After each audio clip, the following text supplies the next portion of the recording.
Week 5, Central Florida. Hello from the Big 12 here in Orlando. It's still so crazy to say. It's Thursday night, Buffs game in a couple of days. Thanks for watching the channel. Matt Smith, make sure you like and subscribe. I got to be like a real streamer now. Like and subscribe, right here. Click the button, subscribe there. Anyway, sorry, just, you know, it's a transition phase for me. I'm sure I'll get it right eventually and it'll be real smooth and it'll be like, wow, Matt's been doing this forever. Big change in my life here of late. I have been working at 1043 The Fan for 3 great years, covering all sports, really every league, keeping up with everything, specifically everything Colorado. And, it's just me. I'm a crazy sports nerd like that. I pay attention to every single little thing. And yeah, it's been a lot of fun. Got to cover two championships, the Avs Stanley Cup in 22 and the Nuggets winning the NBA title, their first in franchise history in 23. It's been a lot of fun. I've been on the air, thousands of hours, at that stage, getting to share some really cool moments with people that I grew up, viewing as role models and learning from and people like, gosh, Darren McKee, D-Mac, Mike Evans, Sandy Clough, Sean Drotar I'd worked with before and worked with again there. And, just go down the list. Mark Schlereth, Brandon Stokely, um, just a lot of really great people along the way. Kyle Reese, of course, my partner on Sundays, and he would be like, really, save me for last. It's like, yeah, Kyle. Yeah, because I saved the best for last. And it was a lot of fun. It was a lot of fun. I knew that a change was coming. I didn't know exactly when, but the universe definitely always has surprises for you in store around the corner. And I think a little bit later, maybe as a little bit more time has passed, or at least ends up passing, I'll be a little bit more comfortable in sharing some of the behind the scenes details about what specifically happened. But there's some pretty good stories behind it. And you'll definitely want to hear those. Some of them even relate to the Buffs, which are very fascinating. But I'm very grateful as an offer that has long stood to me because I've been around this CU program for a while. The offer to cover the team independently. Dave Platty, the previous information director, made that offer, and Curtis Snyder, the current sports information director, upheld that offer. And I'm very grateful to them because, I had a lot of these trips already in the books and was a very awkward time, to have to make a big life change like that. And so I'm going to bring a lot of stuff independently. And a lot of this is just going to be, Matt rambling. And I'm sure eventually I'll get into doing lives and put some bells and whistles on it, maybe come up with a name better than Matt's Chats or something. I promise it won't be that. Um, but but this is a bit of a new start, and I'm looking forward to a new chapter. I really am. I've been through a lot at 3 years at the fan, and it's time for something new for me. I'm ready for a new challenge for sure, and I have always really enjoyed covering the University of Colorado, and certainly the last 2 years, it's been a ton of fun with Coach Prime around. And look, this is a bit of a transitional phase in my life for sure, and I'm happy that you're here. And thanks so much for giving it a shot. And we'll be together and figure this thing out one day at a time. And certainly, like I said, I'll provide some more details because some of them are kind of juicy. I won't lie about that, about kind of what happened in the end of my time there at the fan. Certainly some Buffs fans are going to get a kick out of some of those stories, but those will be for another time. Um, but I do want to get into this CU Central Florida game. And in the comments, please let me know, what you're thinking about this game. This is a fascinating matchup. Right now, Colorado's a massive dog in this football game. I'm going to check here again, live updated on the odds there. And just going on DraftKings for that one, shout out. Because, and here's the other part of this, is it surprised me that they were such a big underdog. Not necessarily that they were an underdog, but such a big, I mean, it was 15 and a half the last I saw. It's now back down to 14. So look, it opens 11, goes all the way up to, in some places I saw 15 and a half, now back to 2 touchdowns. This is what Vegas is telling us. Vegas feels like Central Florida has a very good chance to win this game, clearly. I think it's for a couple of reasons. They're a ground dominant team, right? I think they average right now through 3 games 375 yards on the ground. It's something insane like that. And I really don't even want to get into the specifics of those numbers because here's the truth. They played New Hampshire, they played Sam Houston State, and then they rallied back to beat a TCU team. And, in the process, TCU's offense had a really nice day. They scored 34 points themselves and lost a 1 point game, 35-34. So, um, this is a UCF team that I think Vegas is telling us they think is good because they have some things that really, no matter what, should translate to whatever games they play in. They've got a very effective ground attack. They have three really capable running backs, and then KJ Jefferson, their quarterback, the transfer formerly from Arkansas. Look, this is a really good football player in college. Okay, big body, throws the ball well, but also gets out and motors well. And I said the other day with Brian Howell on his podcast, shout out Brian, if you haven't checked out his channel, do so. And you can definitely see our recap of the Baylor game because we got into things pretty in depth there. It was one of our better podcasts, I thought, so far. And look, this is an offense that Colorado, I think, in the past has struggled with this style, right? Read option, quarterback gets involved in the ground game, and they do some misdirection. I just finished watching a lot of UCF stuff, and I can't shake the feeling that that's still too big of a number. But I think part of it is how much do you trust the Buffs? And quite frankly, I think they have built a lot the last 2 weeks and they're on an upward trajectory. But the other part of this is I still don't know what to expect. They haven't formed enough of an identity yet for me to really know who they are. That is the truth. And how they perform on the road is, it's even more of a question. We've seen them battle and hang in occasionally. We've also seen them get throttled on the road. And look, winning on the road is tough. The conditions are going to be a challenge. It's going to be a heat index. I was talking to Chris Bianchi, 9 News, my meteorologist buddy. Shout out, shout out. There was rain last weekend, Chris, by the way. Um, he was saying that the heat index, I think, is going to be like 95, but the humidity is just out of this world. I'm pull up his text from a little bit earlier today. He says, yeah, 95 heat index at kick. And then this humidity is going to be brutal. Supposed to be raining tomorrow. I think it's going to be on and off like it has been today, at least in Orlando here, kind of away from the coast. It was on and off a little bit this morning. We are expecting Hurricane Helene, coming in tonight. And before I get back to, the specifics of the game, as far as this storm is concerned, it's supposed to make landfall here a little bit later tonight. This, I today went out and I was just kind of exploring. I've been doing a lot here lately, and it's been a big week, and certainly was a big travel day yesterday for me. And there's a good there's a good story on that one. I was stuck in the aisle next to a guy that must have been pushing 4 bills, must have been. And look, I mean, I'm not going to sit here and complain, but it was not comfortable. That's for sure. So I definitely needed a good 8 hours, and I got it. I got it. I got up a little bit early. This East Coast time zone being 2 hours ahead.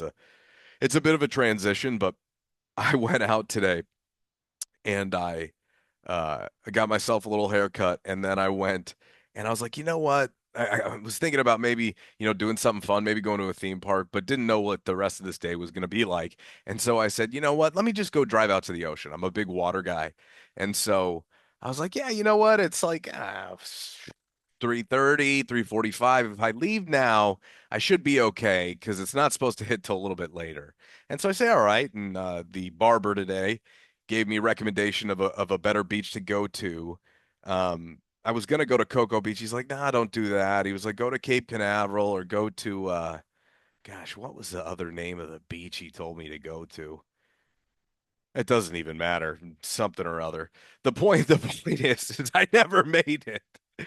I'm driving out to the coast, and about 15 miles off the coast, I can see this weather coming on. And I'm going to the opposite coast, right? I mean, it's hitting Gulf side, West Coast. I drive East Coast, and I am telling you right now, I could see the weather coming. I come around this little bend, and it is just all white in front of me. Could not see anything. Zero visibility. I was like, oh God.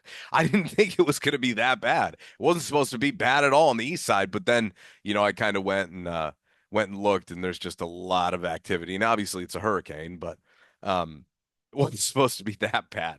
Anyway, got hammered with the worst rain I've ever been in, had to flip around. I made it 15 miles from the coast. So maybe if it's nicer tomorrow, I'll head out to the beach. Definitely could use just, taking the old shoes off, putting the toes in the sand. Uh yeah, it's been a long week, so certainly could use that. Anyway, storm's getting bad, and they're saying that it's going to move a little bit east, which probably hits Tampa a little bit more than originally expected. There were some videos coming out of Tampa that were pretty rough. Anyway, so it's heading inland there, and we'll see what it looks like tomorrow and the extent of it. It was just upgraded to Category 4. They're talking about 130-mile-an-hour winds, so definitely praying for all those people along the west coast of Florida because they're going to get hammered, hammered by it for sure. Nasty, nasty weather here with Hurricane Helene, and then it's supposed to clear out tomorrow, and Saturday will just be a normal rainy day here in Florida. So that those are the conditions that they're long-winded story, and those are the conditions that they're going to have to deal with here for kickoff on Saturday. A few Colorado things I've been talking about, or I've been thinking about rather, not talking about, thinking about. Travis Hunter. I've been listening to a lot of the dialogue this week about Travis Hunter and should he be the Heisman favorite? How many games CU is going to have to win for him to even be in that conversation? And then I've been thinking about Coach Prime and you know, I don't know if any other coach in the country would have ever let Travis even try this. And when I say this, I'm talking about playing both ways full time. A lot of credit has to go to Deion Sanders for being willing to take on that challenge, A, and B, being willing to take some barbs and arrows, I'm sure, along the way for allowing him that opportunity where many others wouldn't have. And it's because of his vision there that we have come upon one of the greatest talents the college football game has ever seen. And I'm not being hyperbolic when I say that. I've been thinking about it a lot more and more and more. And I was watching this video with Champ Bailey earlier today, and he's I wouldn't call him a hater, but he certainly has been a skeptic along with many others. And then I watched Max Crosby, the defensive lineman for the Raiders. He has a podcast. And I heard him go, look, it's just never been done before at the NFL level, but I'm not going to sit here and tell you that he can't do it. And Max Crosby is one of those dudes that plays a ton of snaps, a ton. And that's a good perspective to get, I think. That look, and I think a lot of people, because of the way our media business works, jump to conclusions and they fill time for segments. And look, I've been a part of it for a long time. I know how this game works. We talk about it, even if it's not relevant yet, because it draws ratings or whatever. But the truth is whoever drafts Travis has to give this a shot. You have to. You don't have a choice, really, in my opinion. And I think Travis Hunter's camp is going to tell them, look, if you don't want to at least let me try that and show you that I can do it at that level, then please just pass on me because I don't want to play for your organization. And we'll see how that all plays out. But I just think about it at the end of the day, and this guy's got so much talent. It's Coach Prime's old line that if you don't play Travis defensively in the NFL, well, you're keeping your best corner on the sideline. You don't play him at receiver, you're keeping your best receiver on the sideline. That's how damn good this kid is. I've never seen anything like it, and the game hasn't. The game has never seen anyone do this. Okay. Champ Bailey led Georgia in receiving in 1998. People always point to Charles Woodson because he was the last one who won the Heisman at Michigan. But the better comp is what Champ did at Georgia in 98 because he actually led them in receiving. I think he had like 755 yards or something like that. And Travis is going to eclipse those numbers, provided he stays healthy. So you just have to give a lot of credit to Coach Prime for being willing to do that. And obviously, he had this unbelievable talent in Travis Hunter, and he's helped guide him and mold him. And, he's done such a wonderful job with him overall that I think because of how good Travis is, Coach Prime doesn't get enough credit for the job that he's done with him. And it just kind of dawned on me a little bit more this week as I've heard more and more people definitively come out and realize, publicly at least, and make a statement about it that, look, Travis Hunter is far and away the best football player at the college level. So a lot of credit there to Deion Sanders on that one. Another one, Shadur has had a good season. And I asked Coach Prime about this the other day. He said, look, outside of one throw, and he's talking about the pick six against Nebraska. I mean, look, he's right. I think Shador can do some things better. He definitely has to get to the quick game more. I felt like they struggled in that area a little bit against Baylor last weekend. Part of that was scheme, though. I just didn't think have some of the best route combinations on some of their plays. And look, they let up a lot of pressure last week, way too much pressure. And when it comes to Shador, it's a shame that he isn't going to get the chance to play behind a dominant college offensive line in a regard, because we're really not going to see the full capabilities of what this guy can do, because quite frankly their offensive line is just it's okay. It's not great. And they've got to be way better to on Saturday against UCF for sure, but it's a shame because this young man is wildly talented and he's getting no conversation for the Heisman Trophy. Look, CU's 3-1. Shadur should firmly be in the conversation for the Heisman Trophy. His numbers are right up there with all the other top quarterbacks. He's been really good. And the crazy part is, compared to these other guys who've been picking off bottom feeders, Shadur has way, way more to go. Like, I think he's only shown a part of what he's been. I think he was probably sharper in some ways. Hmm, Maybe it was just the scheme at the beginning of last year, because there was a lot of the quick stuff, well, a lot of throws, between 5 yards of the line of scrimmage, at least for that TCU game. And certainly no one knew what to expect with Colorado last year. From a game planning perspective, at least early on, it was harder to prepare for. So I think this year, with another full year of tape on these guys, Shador has had to adjust to a lot. And unfortunately, his line, they just haven't been great. And it definitely hasn't been as improved as they would have hoped. And they have to continue building. There's no doubt about it. And I really hope they do, because I want the country to be able to see what Shador can do. And I think we've seen a part of it, but there's so much more to go. And I'm looking forward to it. I think this is a really big game for them to get back to the quick game. As I watched UCF against TCU and against Sam Houston State, there's some stuff there. The quick slant game, I think you can get to. You can get to it hard. I am questioning how good this UCF defense is. And part of the reason why I'm very confused as to why this is really a 15, 14-point spread. I don't think they're 14 points better than Colorado. Is it 14 to 15 points of a better situation? Maybe. Maybe. Depending upon conditions Saturday, that we are expecting some rain. It's going to be humid. UCF's used to this, but so is Colorado. You got 30 Florida boys on that team and Coach Prime.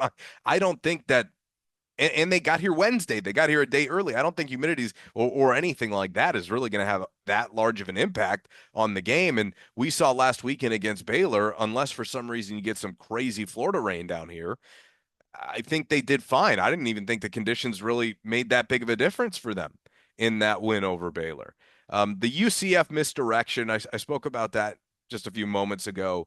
They do a lot where they'll motion guys across the formation, and you don't know if it's going to the guy who's coming across the formation, the running back, or if KJ is just going to pull that and take it himself.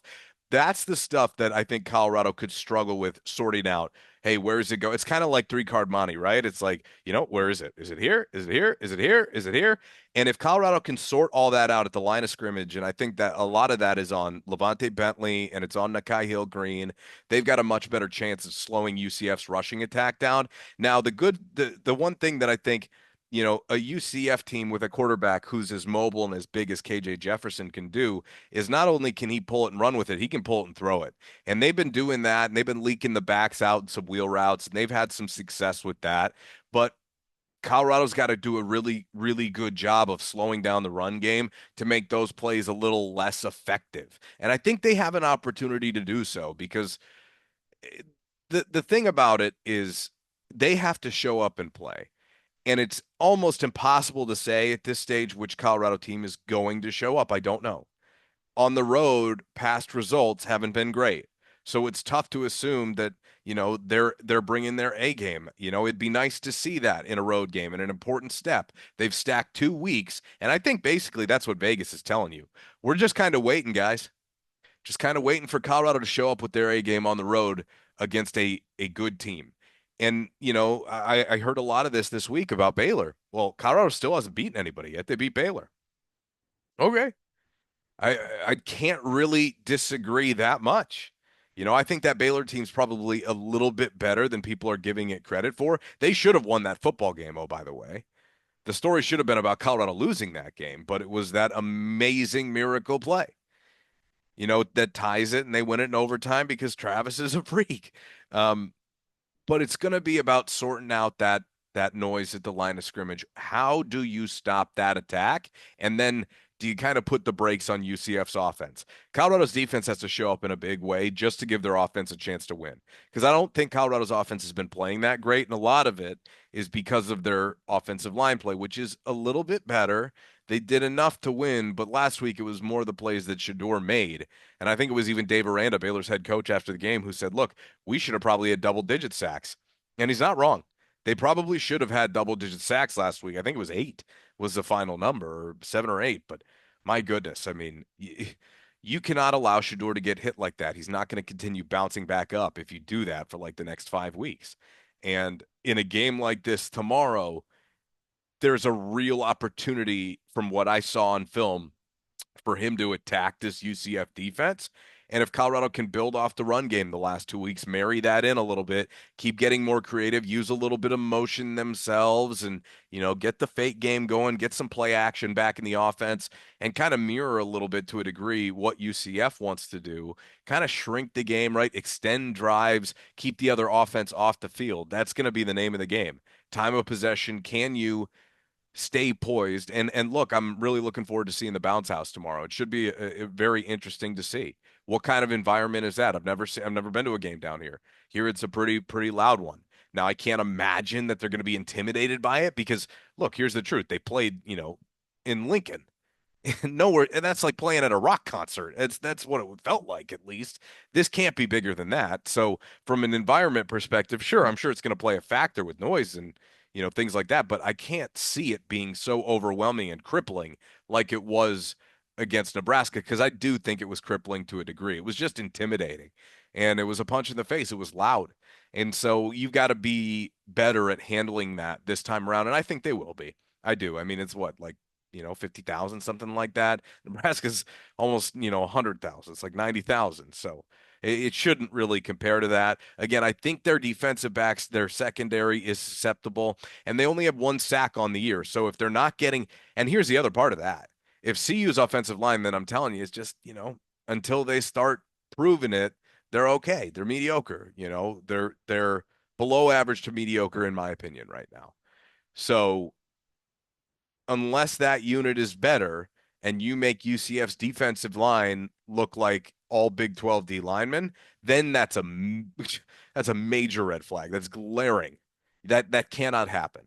That cannot happen. You cannot let a team that has only had one sack on the year playing against New Hampshire and Sam Houston State and TCU to then all of a sudden get to Shador 6, 7 times. If that happens, I don't even know what to say. That would be egregious. That would be egregious. And if and look, I mean, if it's a trend, if we're going off of that, and that's the pressure they've been able to create, my only concern there is that CU's been susceptible to blitzes at times and kind of sorting through where that guy's coming from, sometimes the delayed blitz. So there's a part of me that's a little nervous that with 2 weeks to prepare, Gus Malzahn has some things dialed up, and I know he does, first of all, for Shador and for Colorado. So from a coaching perspective, look, that's a huge part of this game, right? It's a chess match. And I wouldn't say against a better team, Colorado's won a chess match yet from the coaching staff. And I'm curious to see how they compete with Gus Malzahn with 2 weeks to prepare for them. That's a major test for them. Not saying they can't do it. I'd like to see them get that done. I think that would be huge for confidence heading into the bye week. What you don't want heading into the bye week is to get blown out like we saw last year off the Stanford game. That and Vegas is telling you that could happen. That's what you don't want. You don't want 2 weeks off of a really bad one. You've got to compete like hell in this game on Saturday. Um, Colorado's running game, again, kind of going back to their offensive line. We've seen it. It wasn't great last week, but they stayed committed to it. That is so important that they commit to the run game because they've got to make the defense respect it. And with UCF secondary, this is a game where I see a lot of carries for Isaiah Augustov. I do. I saw he's at the top of the depth chart. I think through 3 weeks, even Dallin Hayden, Augustov is conclusively their best back. I know Hayden's going to play. I imagine we see a lot more of Hayden and Augustov rather than Augustov and Welch. Maybe I'm wrong there. We'll see how it plays out. But I do think Augustov's their lead back, and he, I think, has earned that opportunity based upon limited, windows and chances to prove himself. But outside of the fumble, he's been pretty solid, and I think he gives them a bigger option, a more physical option, just at that size. So I've liked what I've seen, and he needs to be a factor. And I guess it really doesn't have to be him. It just has to be somebody in their running game. I'm just assuming that it's him, and I think it's going to be the easiest for him to get involved with this size from a week to week basis, just because he's a really good downhill runner, I think, and he's got some athleticism to him. I think he's a guy who could hit a home run for you if he hits a whole heart. So, or in fact, I know he is. So, I'd like to see them continue that, and I think they're going to need to, especially if it's raining. They're really going to need the ground game, and that's certainly going to have to continue coming along here. It's important to start fast. It's been a problem for them. It has been a problem for them. I would say pretty much in Coach Prime's tenure overall. I remember there was a big stretch at the beginning of last season where we talked about consecutive slow starts just can't happen, just can't have it. And they've kind of continued now. The CSU game they started slow, and the other day they weren't, the fastest out of the gate either. This is one where an early touchdown, get yourself some confidence, get your offense into the game, very important. And that's where I go back to the quick game. I've got it written down here that, it's those quick slants I saw. You can utilize uh, your bread and butter to beat this UCF team, I think, if you stay poised and you call a clean game. I think you can dice this defense up. I really do. I think it could be a big day. The Hoover kid from TCU threw for over 400 yards and I think 4 touchdowns. If that kid can look like that, then Shadur should be able to shred these guys. But TCU was able to run the ball a little bit. Colorado's going to have to be able to do that too.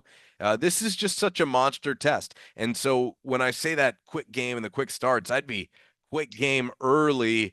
And look, trying to keep it on the ground and quick game and maybe set up a play action shot, but stick to what you do well early and get out there and put some points on the board. I think that's been a problem for them on the road, just simply getting on the board and really getting themselves into the game, especially in games that look they're not the favorites in. So, I kind of think of UCLA and Oregon and Washington State, they just really struggled to get things going. And that's when this team struggles the most, is when the offense struggles to stay on the field. That's the truth because obviously you got to score points, especially when you got guys like Shadur and Travis Hunter. And I think that Vegas has this one a little wrong. Maybe I'm wrong on that one. I think with Brian the other day, I said 34-27. That would be nice. If the conditions hold up, I'd like to see it close to 30 against this defense. I think you should. I think it's a minimum 30 points to win this football game. And that's nothing against CU's defense, but they haven't shown an ability to slow down this read option attack. And until they do, I just assume that they won't. And I don't think there's anything wrong with that. I think they've been getting better at controlling backs, and they've been getting better at setting an edge because they have Okunlola, Hayes, and BJ Green. I think have all been really effective in the running game. But when I think about the teams that Colorado struggles with, they profile as offenses like this. So it's going to be on your offense to keep you in the game. And on the road, there's just not a great track record yet. But I do think that I'm seeing signs that this ship is slowly starting to turn. I really do. So I'm hoping that we continue to see more and more of it. I've seen Coach Prime be much more intense, in my opinion, much more football focused. Not that he wasn't locked in before. I just think it's a different level. Like there's stakes there. It's fun as an elite competitor to compete right now, even as a coach. And I think that again, he's cherishing the last year with Shadur and Travis and Shiloh and, trying to get the most out of it by just staying in the moment and trying to win as many games as possible. That's the key. Just keep throwing W's on the board. You know, I really hope that a loss on Saturday doesn't have the same effect that a Stanford loss last year did. And the only way I think a loss wouldn't is if it's a competitive game. If it's another blowout heading into the bye week with 2 weeks off, with a week off, it's just, man, those ones suck to have to sit on. And you've got to be motivated. And I wonder if they use this as a motivation tactic or a little tool, but you've got to be motivated for the guys in that locker room who were there last year to understand what that was like. And I'd probably plant that seed in everybody's head. Hey, remember what it was like heading into the bye week with that feeling last year? Not happening again. But you never know. I mean, look, Vegas is saying it will. So now for Colorado, this is a huge prove it game. Team that is said to be better than you. Outside of TCU, I don't think they've beaten one that's said to have been better than them. So go prove it. And this is a tough one across the country, long trip. Again, they'll be here extended period of time. They have their practice facilities, but we'll see. I mean, this is not going to be easy. It's not going to be easy. Travis Hunter, LeJounte Wester, your horses got to be horses. Jimmy Horn, I think all of them could have a big day. You got a lot of Florida boys on this team now. You do. And typically, I remember for California kids, we always talked about, well, the kids from LA are going home. They're always going to want to play well. Well, sure, they want to play well. But you always have distractions and family members and tickets. And even Cameron Silman Craig this week told us that guys are trading tickets because it's so crazy. And all the kids that are from this state are just fired up to be back here, which is awesome. And you love that. You just hope it's not a distraction, with everything that's thrown their way right now because they are, hot stuff. This is a program that, as far as like all the football teams out west go, I saw today on social media, it was like they got 17 million total viewers through 4 weeks. That leads anybody that's more than USC by 2 million, and a huge gap between them and the third team. I can't even remember who that was because it doesn't matter because they're irrelevant compared to what Colorado's done from a viewership perspective again this year. Certainly not the insane numbers that we saw in 2023, but it would have been hard to keep that up in the first place anyway. So there's still tons of relevance here. And if you win this game, go 4-1, then people can have 2 weeks. And I'm talking about people, talking heads, ESPN, Fox Sports, et cetera, et cetera. You have 2 weeks to sit on what would be a huge win. And that'll help build the hype train and the narrative back up so that when you come home for Kansas State, that'll be a monster game. I think I don't look, I haven't dialed into it completely, but I think there's a chance that if they beat UCF, they could get game day again for that. I don't know 100%, but I think there's a chance. Maybe I'm wrong, and if I am, let me know in the comments. Look, guys, this is kind of a new format for me, and I'm gonna be having more guests on for sure. And kind of as I get comfortable with exactly how I want to deliver this to you guys, it'll be a process, and you'll see it unfold. And thanks for sticking around with me and giving me a shot here on this format. Again, like and subscribe really helps me out, especially in this transition for me. So. I appreciate it, and we'll see you and talk to you on Saturday from Orlando. And again, if you have any ideas, things you want to see, let me know. And yes, people have been reaching out to me. The one-on-one with Coach Prime. I've been talking to CU about that, and that will happen at some point. I just want to make sure that things are dialed in on my end so that we can do it the right way. And I've been thinking about different ideas and brainstorming on that one for sure, and we'll get there. We will get there. And in the meantime, I appreciate everybody watching. I appreciate. Did I say like and subscribe? Like and subscribe. I know I did, but just the third time if you didn't. Do it anyway. Thanks for watching.